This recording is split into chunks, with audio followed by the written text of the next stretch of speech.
अस्सलामुअलैकुम। कैसे हैं आप सब लोग। मुझे उम्मीद है कि आप सब लोग खैरियत से होंगे और अपने अपने घरों में खुश होंगे और आबाद होंगे। आज मैं जो रेसिपी शेयर कर रही हूँ वो है मीठी टिक्कियों की रेसिपी। रजब के हिसाब से मैं ये रेसिपी शेयर कर रही हूँ। लोग अपने घरों में रजब के महीने में मीठी टिक्कियाँ बनाते हैं और मैं टिप्स और ट्रिक्स के साथ आज ये रेसिपी बनाना सिखाऊंगी। अगर आप लोग मेरी टिप्स और ट्रिक्स को फॉलो करेंगे और मैंने जितने इंग्रेडिएंट्स बताए हैं उतने ही डालेंगे तो आप लोगों की मीठी टिक्कियाँ कभी ख़राब नहीं बनेंगी और घर में बाज़ार से कई गुना बेहतर और मज़ेदार मीठी टिक्कियाँ बनेंगी और ख़स्ता बनेंगी। मैंने कुछ टिप्स और ट्रिक्स भी शेयर किए हैं। अगर आप लोग उनको फॉलो करेंगे तो आप लोगों की मीठी टिक्कियाँ कभी ख़राब नहीं बनेंगी।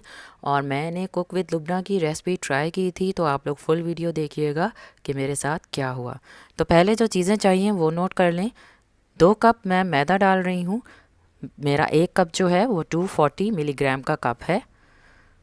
1 कप चीनी डाल रही हूँ, पिसी हुई चीनी यानी 240 ग्राम। 5 खाने के चम्मच मैं सूजी डाल रही हूँ। 5 खाने के चम्मच सूजी डालनी है, उससे ज़्यादा सूजी नहीं डालनी है। 2 खाने के चम्मच मैं पिसा हुआ खोपरा डाल रही हूँ। खोपरा भी आप लोगों ने 2 खाने के चम्मच से ज़्यादा नहीं डालना। आधा चाय का चम्मच पिसी हुई इलायची डाल रही हूँ। 2.5 खाने के चम्मच मैं सफ़ेद तिल के यूज़ कर रही हूँ और 2.5 खाने के चम्मच मैं पिसा हुआ पिस्ता डाल रही हूँ और 2.5 ही खाने के चम्मच मैं पिसे हुए बादाम डालूँगी। अगर आप लोग बादाम और पिस्ता डालना नहीं चाहते तो आप लोग ना डालें, लेकिन इससे टेस्ट अच्छा होता है इसलिए मैंने डाला है। अगर आप लोग सिर्फ बादाम डालना चाहते हैं तो खाली बादाम भी डाल सकते हैं। अब मैं सारी चीज़ों को अच्छी तरह मिक्स करूँगी, यानी खुश्क जो चीज़ें हैं उनको मैंने अच्छी तरह मिक्स कर लिया है। अब मैं इसमें घी डाल रही हूँ, देसी घी। अब घी जो है वो आप लोगों ने पिघला हुआ 3 खाने के चम्मच डालने हैं, उससे ज़्यादा नहीं डालना है। अगर आप लोग घी ज़्यादा डालेंगे तो मीठी टिक्कियाँ ऑयल में जाके खुल जाएंगी। सूजी भी आप लोगों ने कम डालनी है, क्योंकि सूजी भी ज़्यादा अगर डालेंगे तो उससे भी मीठी टिक्कियाँ खुल जाएंगी। मैंने घी जो है उसे अच्छी तरह सारी चीज़ों के साथ मिक्स कर दिया है, घी को मैंने। अब मैं इसमें आधा कप दूध डालूंगी। दूध आप लोगों ने ज़्यादा नहीं डालना है, यानी 100 मिलीलीटर दूध डाल के मैं सारी चीज़ों को अच्छी तरह मिक्स करूंगी। रूम टेम्परेचर का दूध है, गर्म नहीं है ना ही नीम गर्म है।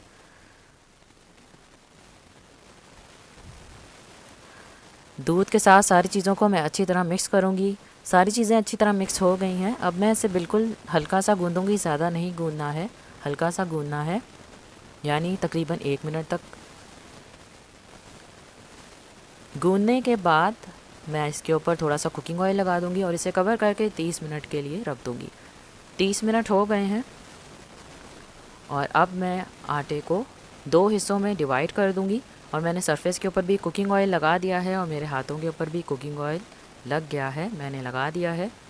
और आटे के ऊपर भी मैंने थोड़ा सा कुकिंग ऑयल लगाया है और अब मैं इसे 2 हिस्सों में तकसीम कर रही हूँ।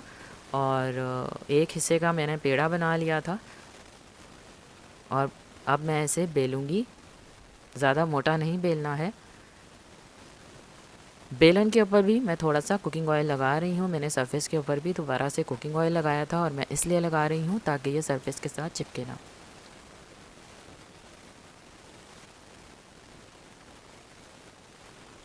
बार बार मैं इसकी साइड चेंज कर रही हूँ इसलिए ताकि सरफेस के साथ चिपके ना और ना ही बेलन के साथ चिपके। तो आप लोग भी बेलते वक्त बार बार साइड चेंज कर लीजिएगा, क्योंकि बेलते हुए पता नहीं लगता, ऐसे लग रहा होता है कि वो नहीं चिपका, लेकिन चिपक सकता है। अब मैं इसे कटर की मदद से इसकी शेप काट लूँगी। अगर आप लोगों के पास ग्लास है, लोहे का या स्टील का, आप उससे भी इसकी शेप काट सकते हैं। और इसे कांटे से प्रिक नहीं करना है। कुक विद लुबना ने अपनी रेसिपी में बताया था कि कांटे से प्रिक कर लें, नहीं तो वो भूल जाएगी। देखें, मैंने कांटे से प्रिक किया था और मैंने घी भी ज़्यादा डाल दिया था। उन्होंने मुझे 3-4 कप घी, यानी मुझे तो नहीं, उन्होंने वीडियो में 3-4 कप घी बताया था, तो मैंने उतना ही डाला। और सूजी भी उन्होंने आधा कप बताई थी, तो मैंने उतनी ही सूजी घी डाला। लेकिन ये ऐसे वो कुकिंग ऑयल में खुल गई थी। फिर मैंने अपनी मदर को फ़ोन किया, उनसे मैंने पूछा कि मैंने इसमें क्या गलती की है, तो उन्होंने मुझे बताया कि तुमने सूजी भी ज़्यादा डाल दी है और तुमने घी भी ज़्यादा डाल दिया है और इसे कांटे से प्रिक बिल्कुल नहीं करना, नहीं तो ये खुल जाएगी। इसमें क्रैक नहीं होना चाहिए। ये देखें, मैंने जो टिक्कियाँ बनाई हैं उनमें क्रैक नहीं है। तो अब मैंने कुकिंग ऑयल को गर्म होने के लिए रख दिया था। हल्की आंच पर कुकिंग ऑयल गर्म है, तो अब मैं मीठी टिक्कियों को फ्राई कर लूँगी। और देखें मैंने मीठी टिक्कियाँ डाली हैं तो उसमें हल्के हल्के बबल्स बन रहे हैं, यानी ज़्यादा ऑयल गर्म नहीं। तेज़ आग पर मीठी टिक्कियों को फ्राई नहीं करना है, नहीं तो फिर वो अंदर से कच्ची रह जाएंगी और बाहर से ज़्यादा ब्राउन हो जाएंगी। जब ये ऑयल में तैरना शुरू हो जाएंगी तो फिर मैं थोड़ी सी आंच तेज़ कर दूंगी, ज़्यादा तेज़ नहीं करनी है, हल्की सी तेज़ करूंगी।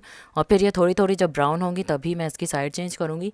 तो मैं आपको बता रही थी कि वो आटा मेरा ख़राब हो गया था, फिर ऑयल भी ज़ाया हो गया था। फिर मैंने उसमें अपनी मदर से पूछा तो उन्होंने मुझे कहा कि तुम इसमें थोड़ा सा मैदा ऐड कर दो। मैंने फिर उसमें मैदा ऐड कर दिया ताकि वो मेरा जो मटेरियल है वो ज़ाया ना हो। और फिर मैंने दोबारा अपनी मदर की रेसिपी से जो मैंने शेयर की हैं शुरू में चीज़ें, वो मैंने अपनी मदर की रेसिपी से बनाई थी, तो फिर मेरी बिल्कुल परफेक्ट बनी थी। और इसका कलर जो है वो लाइट हो गया है ब्राउन, तो मैंने उसकी साइड चेंज कर दी है और आंच तेज़ नहीं है।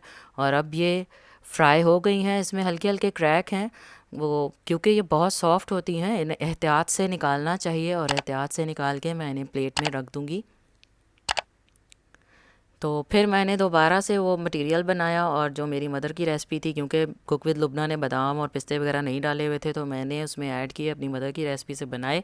तो देखें कितनी परफेक्ट बनी है, क्रिस्पी और मज़ेदार, और टूटी भी नहीं थी, बहुत मज़े की बनी थी।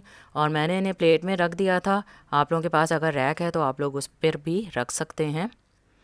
तो मैंने फिर से आज अपनी नेबर आंटी को बुलाया है, वो भी ये मीठी टिक्कियाँ बनाती हैं, और मैंने भी उनसे भी मैंने पूछा था, तो उन्होंने कहा था कि तुमने घी और सूजी और ज़्यादा डाल दिया और कांटे से उसे प्रिक नहीं करना था। तो अब आंटी खा के मुझे बताएंगी कि कैसी बनी है, क्योंकि आंटी भी जो हैं वो रजब में वो कहती हैं कि मैं रजब में ये मीठी टिक्कियाँ बनाती हूँ।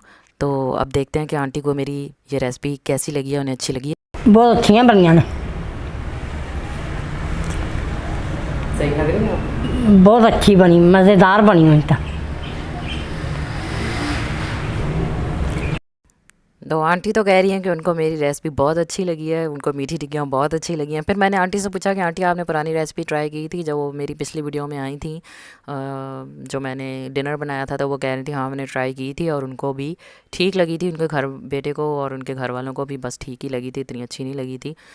तो वो कह रही थी कि सालन और रोटी कौन छोड़ता है, इन चीज़ों के साथ सालन रोटी भी सब खाते हैं।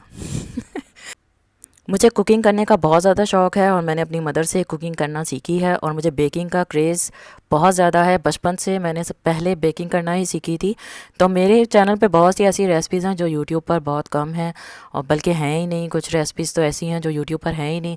और मैं रमज़ान में भी बहुत सी रेसिपीज़ शेयर करूँगी जो मेरी अपनी भी होंगी, मेरे चैनल पर भी मेरी अपनी रेसिपीज़ होती हैं। लेकिन फिर मैंने सोचा कि क्यों ना मैं कुछ वायरल रेसिपीज़ भी ट्राई करूँ और आप लोगों के साथ एक्सपीरियंस शेयर करूँ कि वो रेसिपीज़ कैसी बनी हैं।